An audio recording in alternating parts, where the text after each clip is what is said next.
This is David with The Verge, and this is the Nokia Lumia 1020.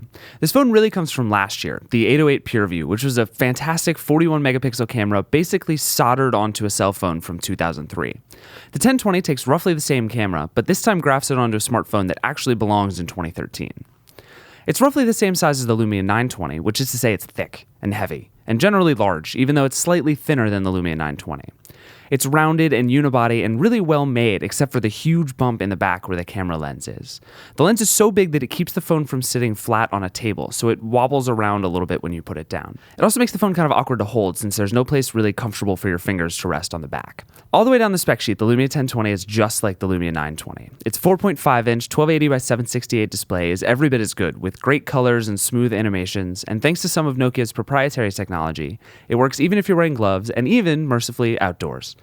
It's a really good display, despite a few issues with colors and viewing angles. The 1020 even has the same processor as the 920, though it does have twice the RAM. Even the button layout is the same, with power, volume, and camera shutter controls all on the side.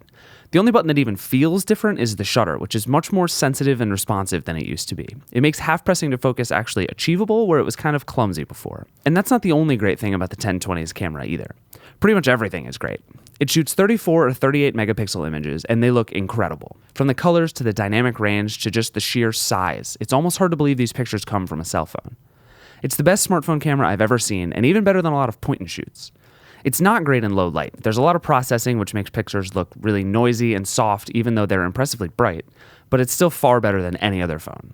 Practically speaking, you don't need to use 34 megapixel images unless you're printing billboards. But taking such big pictures lets you manipulate them after. Nokia likes to say it reinvented zoom, but basically all it's done is give you huge images with which to make slightly smaller images. Within the Nokia ProCam app itself, you can crop, rotate, and save pictures after you take them. It'll save a smaller edited version alongside the full-size shot. You can only get at the full-size images by connecting your phone to the computer, which is a shame. I'd love to upload the biggest twit pics ever, but I can't. ProCam also controls everything about your shot, from the white balance and ISO to focus and the flash. It's a xenon flash, by the way, which means that instead of basically turning on a light, it actually flashes, which is great. ProCam is really fast, really simple, and really smart. You can see every change you're making in real time, so you'll never get a shot that's too dark unless you want to, and everything's colored exactly as it looks. Video looks great as well. You can shoot in 1080p, and thanks to improved image stabilization and a surprisingly good microphone, it's a great tool for just whipping out of your pocket and filming. The ProCam app is pretty intense, and it can slow down the phone a bit, but for the most part, the 1020 is really fast and smooth. Scrolling, multitasking, even playing games and watching movies. Windows Phone 8 devices tend to be pretty fast no matter their hardware, and thanks to a Snapdragon S4 processor, the 1020 has pretty solid hardware. Battery life is good too. The phone's so big, it has a pretty hefty battery inside, and it easily lasts a day and a half. I got 2 days using the optional $79 camera grip, which adds a battery, a grip, a tripod mount, and an even better shutter button. If you want to take a lot of pictures, you should definitely get the grip. Unfortunately, what the Lumia 1020 doesn't have is a lot of apps beyond Nokia's ProCam and a handful of its other apps. The ecosystem situation is getting better and better here, but it's still a long way behind Android and iOS. And there are a lot of key photography apps in particular, from Snapchat to Instagram to Google+, that are really noticeably absent. What good is taking great pictures if you can't do anything with them?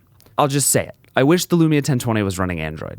It has more apps and a better sharing platform, which give you something to actually do with your photos other than drag and drop them onto your computer.